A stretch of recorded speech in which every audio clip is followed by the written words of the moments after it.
You know, I want to save this piece of paper, this coupon, because I might need it. So there's a lot of trying to stay in control or trying to, like, feel competent, but it's kind of like it's missing the more important kinds of self-esteem and competence. I mean, you could be a good collector, and so it's kind of a sad commentary for a lot of people that they have to rely on their stuff. Whether it's brand new stuff or it's like it's an extension of themselves. So, do you know anybody else who's a hoarder, family member? I mean, so my dad was a hoarder, my brother. I think in the description you described, I think there's intermittent reinforcement in there. Sure. Because now and then, there's something that you say that you use. Absolutely, that's exactly what he said. My brother said, I may spend all this time taking these notes for about the time I spend with my son, and by the way, one day hopefully he'll get to read it too, so there's an added bonus, and it might be nice, but it takes him so much time, and he did. He said, one time I remember wanting to remember something we did, and I couldn't remember, and I had to go through the computer a little bit to find it, but I found it, and I felt so happy. And right, it's reinforcement. Or if you find that coupon, or God forbid you actually could use that box to put the thing back in and sell on eBay. But the amount of time and energy for the average person is kind of like, is it really that big of a deal? So we got to be careful about imposing our own values on another person, because that's what we can do about a lot of behaviors. But, I can see how it's affecting him. And I think he can too, but go ahead. Well, one of the things my daughter-in-law does, she won't allow us in the house. Well, for some reason she wanted me to come and help her clean out. Well, she had a stack of things that she was going through, and she put it, and if I reach over her shoulder, it was like a wild animal came. So there's a lot of anger in that too. Mm-hmm. There's a lot of people who feel their boundaries have been violated, and now they're going to set these boundaries and keep people away for one as protection, but also if you move one thing. Matter of fact, I remember, my brother and I talked about this one time when we were growing up as kids. He's 6 years younger. I remember getting so angry at him, and he used to have all these model planes and cars, and I remember one time I went into his room, I was so angry with him, and I kind of threatened like I was going to break the thing, and he's like, "Don't you dare do that," and I like smashed into it and broke this model. And who knows if that could be a seed, like if something got broken or I violated a boundary. And it was funny because about 5 years ago I was watching my nephew on a Friday night. My brother had to go out to do something, and I went into the refrigerator and I was sickened by what I saw. So thinking I was doing him a favor, where this is going, I took about 45 minutes to an hour. I sponged it all down. I threw out all these old containers. He had probably in the bottom drawers like 300 packs of McDonald's ketchup. I had left a few, but you don't need that. And when we came home and I didn't like announce it like, "Hey, go look in the refrigerator." But he eventually went in. What do you think his reaction was? He was not happy. He was like, "What's going on here? Who cleaned out the refrigerator?" I said, I was kind of shocked. I mean, I wasn't expecting gold medal, but I wasn't expecting to be angry. But he was very angry at me. He felt violated. And you've probably heard that you have to be very careful with hoarders. You may have the best intention to go over there, Mr. and Mrs. Clean, and scrub down the whole place and throw all the stuff out. It can be very traumatic, and it can really backfire. Not only relationally can it cause a rift, but they could bottom out, they could feel suicidal, and they can actually go into hyper mode and try to reaccumulate. So you have to deal with this pretty sensitively. At the same time, there is some tough love involved, and you may have to do an intervention and confront a person and keep them on a certain kind of task. But even in this case I was working on recently with Canton, and the family just wanted to unload. The minute they hired me about a month and a half ago, they wanted to just unload all this stuff in the storage unit, 8 storage units. Well, I could understand that, but at the same time, I'm like, well, I don't know enough about the client here and of the family. I said, I hate to have you pay another $2,000 per month, but can you at least give me a month to kind of work with, and actually it worked pretty well. I was able to do, and that's kind of rare because it can usually take a lot longer. He was pretty ready, but it was good that we still took a month to kind of talk about things and very gradually. I went over there a couple times and took a look. A lot of times with hoarding therapy, it is recommended if you can go to a home visit or be a little hands-on. You probably watch that on TV. Some people are willing to do that, some people aren't. But here's a few different statistics. I think we need more research definitely. Remember the 3 million one, but then there's another 6 to 15 million, which would put it at ultimately up to 5% of Americans. So, you know, that may not seem like a lot, but I think the 10% figure is thrown around a lot, like with alcoholism. It's thought that about 10% to 13% are alcoholics. So, you know, it's still a significant number. Okay. Here's just some quotes that hoarders often use, you know, or at least when they're trying to verbalize how they're feeling. Without these things, I'm nothing. If I don't grab everything, I'll lose out. Things will pass me by, sales will pass me by, it was too good to pass up. I think we've all had that feeling, right? You know, the joke used to be if they were giving away a barrel of toxic waste for free, you know, I might take it because it's free. But now I'm a little better at that. If I throw too much away, there'll be nothing left of me. I attach meaning to things that don't need it. Or that's what family often say to their beloved. One man's junk is another man's treasure, and vice versa. And again, sometimes I feel like I'm just rearranging the deck chairs on the Titanic. There's a term we'll get to called churning, where a lot of times hoarders, at least initially, what they'll do is they can't throw anything out, but they'll try to reorganize it. Maybe pare it down a little bit. Like my brother actually did take a lot of stuff out of the living room and put it down in the basement. Didn't get rid of it, you know, but, you know, and there, you know, you can acknowledge that as a step. But a lot of times they'll stay stuck in the churning of it, putting it here, putting it, moving out to the garage, you know. And sometimes that is a step, and sometimes it's just churning. All right, so we've tried to define hoarding. I'm not going to read the whole thing, but it is actually called either pathological hoarding or, believe it or not, disposophobia. It's an actual word, fear of disposing. And, you know, as a few of you said, often what happens is, you know, even if the items are worthless now, they might not feel worthless to the hoarder, but I think objectively, it'd be kind of like, you know, if you had a person who is very underweight, we have objective scales, basically, you know, to say here's what an unhealthy weight is for, you know, your age and your height and your body mass, and you know, you might argue with it, but we have kind of a general idea of, you know, so we try to be objective about it. Hazardous, again, they could disagree, but we could have hopefully some objective opinion about it. Unsanitary, again, they could disagree, but, you know, a lot of people would probably be able to say, no, this is very unsanitary, keeping all your... You know, the 19-year-old kid says, you know, it's normal. He knows how to balance. So they adapt in a way, and they do become oblivious in the same way that anybody with an addiction or a compulsion may for a while be in denial or be oblivious to what they're doing to their body, what they're doing to their surroundings, to their bank account. It's pretty wild, huh? There's a lot of debate about whether compulsive hoarding is a form of OCD, obsessive compulsive disorder, or a subset of it.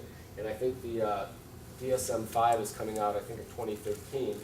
And I think hoarding is going to have its own category. It's at least a relative. It mimics OCD. But the difference is, how I've heard it written about, people with OCD, they don't really get any pleasure. When I'm washing my hands 100 times, it's not that it feels good. As a matter of fact, I'll have to end up stopping because my hands are getting so raw. But there's a compulsive thought, like I have to do this. If I don't do it, I'm going to feel worse. Or I've checked the lock 100 times. It's not like after the 100th time I finally go, oh great. It's usually, okay, check it, okay, you know, I just got to go. It's not like a pleasurable thing, being OCD. You know, or if I need to, you know, straighten out that picture on the wall, yeah, I feel a little better now that it's straightened, but it's not like a high. Whereas addicts get a high from getting something, and also there is often a high for the hoarder in at least the accumulating part of it. Not always. I mean, sometimes it's just passive accumulation, but a lot of times you do hear hoarders like a shopaholic, whether they're buying things or picking up, you know, something on the side of the road or whatever, or going to the flea market. There's like a high involved, so there's that kind of high in that payoff. And then there's a lot of anxiety, as I say, getting rid of it, and for various reasons we'll get into. So it's a little like OCD and a little like addiction, but it's kind of almost in a class all by itself. And as you can see, there's no clear-cut definition yet. I think we're still studying it. Acquisition of and failure to discard, a large number of possessions that appear to be useless or of limited value, living spaces sufficiently cluttered so as to preclude activities for those which spaces were designed, significant distress or impairment in functioning caused by the hoarding, and reluctance or inability to return borrowed items as boundaries blur, and also there might be some theft behavior that can creep into, as I've worked with as well. Okay, there's a lot of different questionnaires that are out there to find out, am I an alcoholic, am I a gambling addict, things like that. And so these questions are also, good to kind of help you, for yourself. I mean, I even take these tests, and, I answered yes to a few of them. And there's not a necessary cutoff. There's about 25 questions that I have listed. I'm not going to read them. I'm just going to put them up here, and you've got them on your handout. If you have any questions, interrupt. But, if you did this for yourself, for a client, or for a friend, or a family member, I mean, if they were answering honestly, I mean, if they have more than half of them, the more they have, the more likely there's a problem. So just kind of notice all these.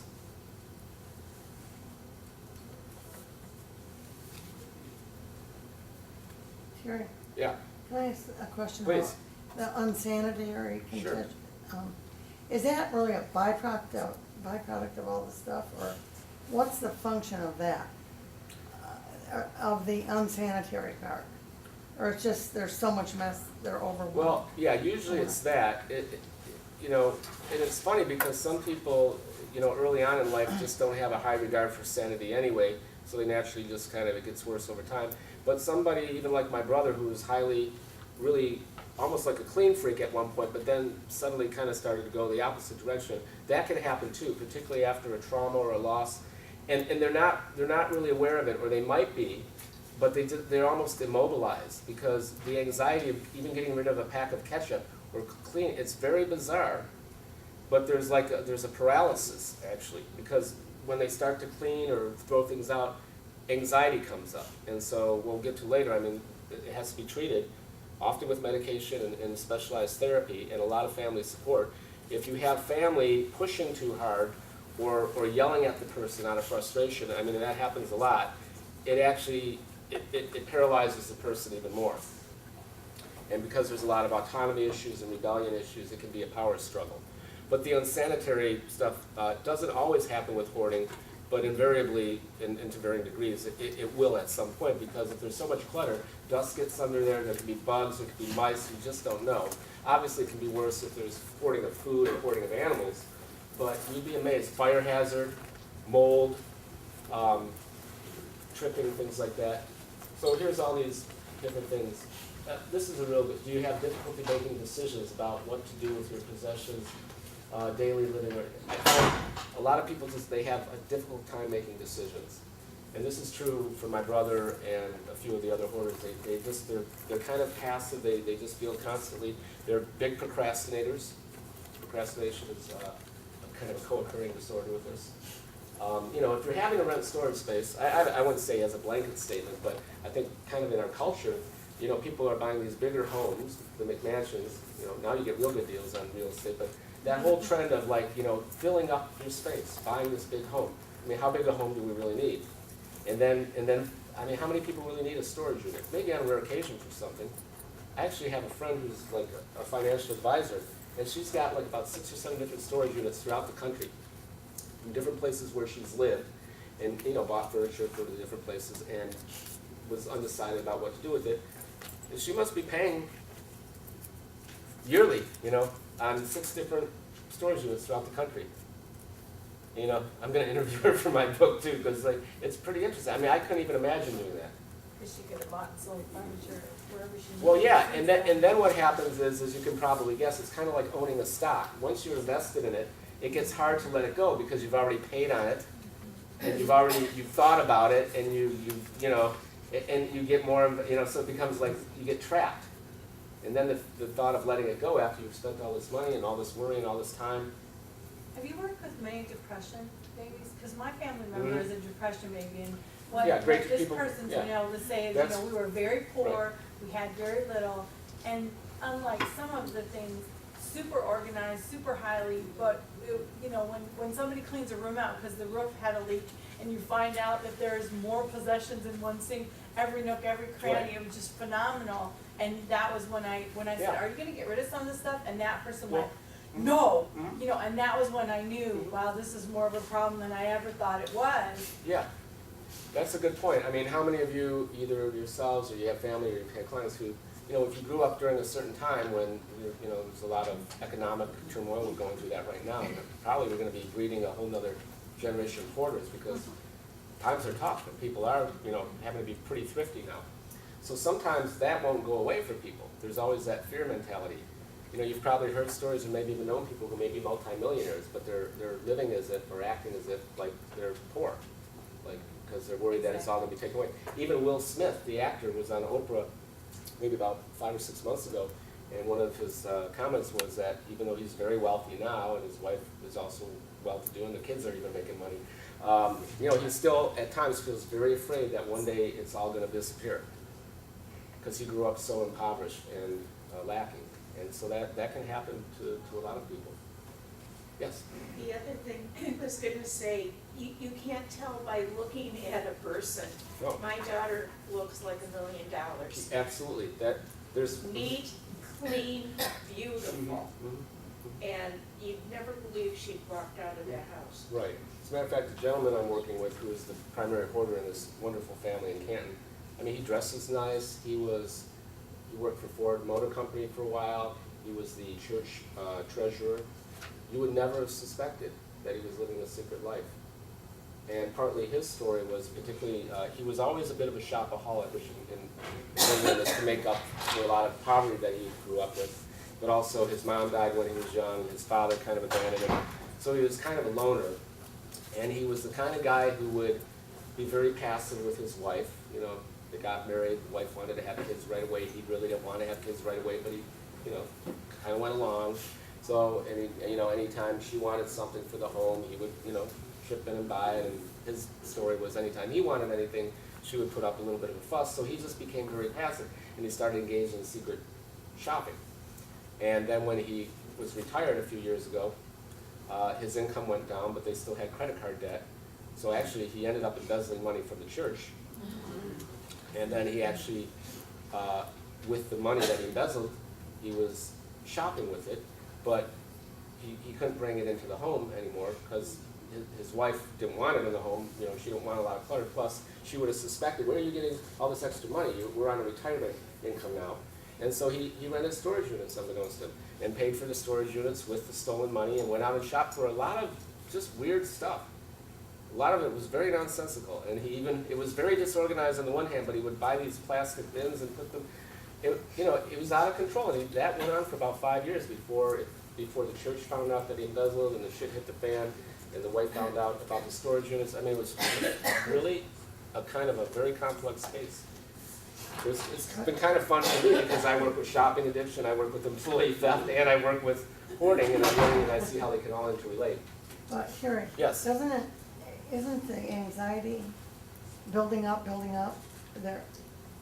I've had a couple shoplifters.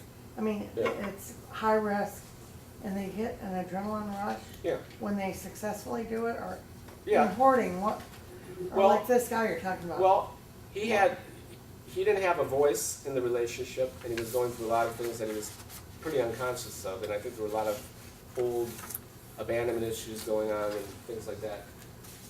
And identity issues now that he's, retired. Who is he? What is his value? So I think he was looking for something to do, and he and his wife were also having romantic difficulties, to put it kind of mildly. So he felt empty.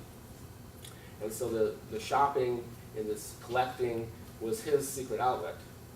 And it became truly a double life, and the stealing too.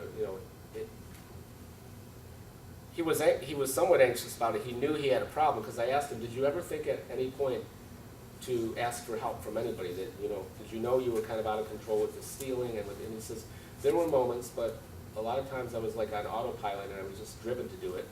And I thought about asking for help, but I was just too afraid. I thought it was already too in deep. But then usually something bad happens and our secrets are exposed." So types of hoarding, as I mentioned, a lot of times it's things that are bought or collectibles. I've got a stepbrother too who has a small condo, and he really ought to have a kiosk when you walk in his door there. You put a donation like at a museum, because he collects movie posters that are framed, Star Trek action figures, science fiction stuff, and it's brilliant. I mean, he's got these built-in book. I mean, I think he might have a storage unit, because I always wonder every time I go over here, how do you get any more stuff in here? Because every book is filled in the bookshelf, every piece of wall is covered with so it's a little intense. But you know, it's a preference. But is it clean? Is it interfering with his life? No, not necessarily. But he's a little more of a collector than I am. I mean, I'm all for collecting, but boy, is he a collector. Knickknacks, things that accumulate, clothing. A lot of times, like how many of you have children and you kind of went through, you know, what do I do with my kids' clothes? Do I keep them for another kid? Do I, you know, sometimes you just have trouble throwing them out. Some people have no trouble donating or, you know, that can happen. It can just pile up. Or you mentioned the magazines, you know, whatever. So that could happen. It's more passive. It's just, you're not actively going out there. It's just you can't get rid of stuff. How many of you know people who are more garage sale, flea market, thrift store hoarders? A lot of times they can't resist the deal, but even with a shopaholic, you know, the bargain shopaholic, the old saying is you have to spend money to save money. And I think we have to be careful in this day and age too. We end up, you know, what is driving it? I mean, we all like a good deal, but you know, you start to wonder what is so important about all this stuff. And when you ask somebody about that, they often can't answer it directly. You might vaguely say, you know, I just like it, or you know, it was such a good deal, or you know, but if you try to remove it, it's like, you know, where does that come from? So it's a control issue, it's an anxiety issue. There's something about, they don't want to feel loss. And they probably have already experienced a lot of loss. And they probably don't want to feel the real deep, meaningful losses. So they focus on the keeping or the loss of this item. It's kind of safer in a way. It still causes a lot of anxiety, but you know, we got to help get them to the core of it. I have an aunt too who was you know, a hoarder who, it was more papers and letters and bills and things like that. It was newspapers all over her. You know, people have different things. Sometimes they have all the above. How about food? Animal hoarding we saw a little bit. Intangibles, kind of like what I was talking about my brother with the DVR on his TV or even the computer, kind of hoarding these journal notes and feeling compelled to do that. Storage units, I talked about churning. Are there any other kinds of hoarding that aren't on here that you can think of? Yeah, did you have a hand up? Well, I do have a hand up, but it's not something. Okay. My question is, you're describing someone I know, Really? and this person seems to be more like a binge and purge. They'll Okay. collect newspapers for months Mhm. and read them all in order and then discard them. But while they're reading, they're collecting the next group because they're never current. Mhm. And so it's like binge, purge, binge, purge. Yeah, almost like a bulimic, but doing it with, yeah. And is that causing problems for you or for that person, do you feel? It causes a problem for me because of my husband. Okay. Yeah, you don't need to be a psychic to kind of go there. He collects other things too, Mhm. but you know, he'll collect them and then we'll have too much stuff. And then we'll say, which we said recently, this house is too junky, and we'll agree. And then we'll go, Spring cleaning, everyone. but we have to do it periodically. Sure, But yeah. the newspapers are ongoing. Well, does he accumulate it in a public place or in your bedroom? I mean, does he have a separate I area? set a place right by the front door, the newspapers come in, I put a box underneath. Why is that funny?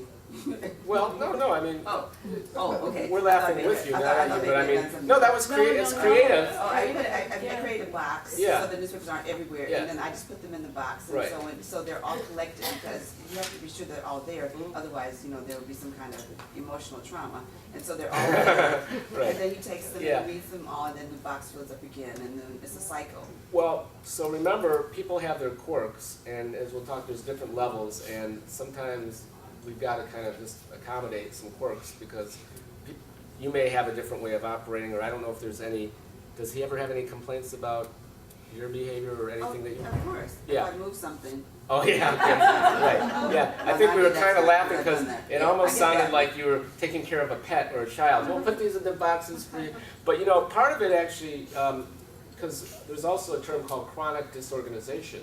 Oh. And sometimes it's really, it isn't so much that there's a lot of hoarding going on, it's just that the way people are organized, they're not putting it in containers, or it's here and there, not in one place, or it's in the kitchen rather than in the den. You know, so sometimes it's just a matter of organizing. I mean, that might be a little like churning. But you gotta be careful, because a lot of times couples come in and they have different values, they have different ideas of cleanliness, different ideas of, there's a lot of power and control issues. But, yeah, I don't know if I answered your question, but that's a good Yeah, because example. that's what it sounds like, yes. Yes, So, if it's only the newspapers and stuff like that, it may seem quirky to you, but probably it's pretty mild compared to a lot of it, and you have to decide whether you know, you can kind of work with it and maybe help with the organization. And it sounds like you're in that process already. Because I don't know that you'll stop that behavior completely. No, We have our 20 quirks. years now. Yeah, I mean, I like to kind of read the papers. I try not to keep them that long, and my wife, you know, would just throw them out real quick, but I don't always get to the particularly the Sunday paper. So we have quirks, and she's got her quirks, and, you know, we try to work with each other. You got a hand up? Yeah, you mentioned something that I could relate to. My sister had surgery recently, Mhm. and so myself and my other sister went over to try to take care of the house, bring over food and clean up so she and her husband wouldn't have to Right. go through too much. And what we found, my sister and I, was that the couple, my sister and brother-in-law, both have different types of collections. Sure. But they blame each other because of the different values. Like you said, Oh, yeah. my brother-in-law, he thinks they're more valuable because it's DVDs and Right. things that you buy. His favorite day of the week is Tuesday because Because that's all when the things Best Best Buy, Buy yeah. has their new stuff. I never knew anybody who found Tuesday to be the best day of the week. But my sister, it's more like the newspapers, and so he calls it junk. You know, that's junk Yeah. because that's You supposed to got- be thrown away. And so when two outside sisters come over and they're like, well, no, you don't have to ask him because, you know, so basically nothing gets really taken care of because you got valuable things to one person and valuable things to another. And so, Yeah. and they're blaming Right, each that other. and then it's gonna probably go nowhere because it's So both gonna we get just- dug in. Right, so you have to be careful about judging, and again, one person's treasure is another's junk and vice versa.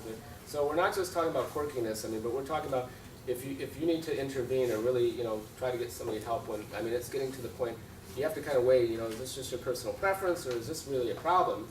And you know, it's a fine line at times, but we have every right, you know, as people, family members, or if you're a partner in a couple, to make a request that there be, you know, if public areas, you know, need to be cleared. I mean, that's generally a good rule.